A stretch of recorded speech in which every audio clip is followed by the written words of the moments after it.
আমার লাগে তাহলে আমরা কি পিঠা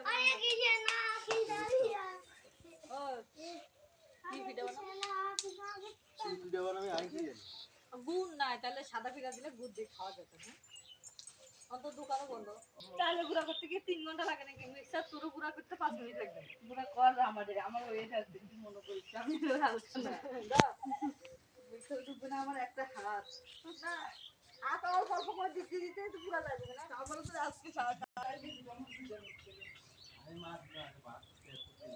হঠাৎ করে আমার ওয়েট বেড়ে গেছে। বর্ষাকালে বেশি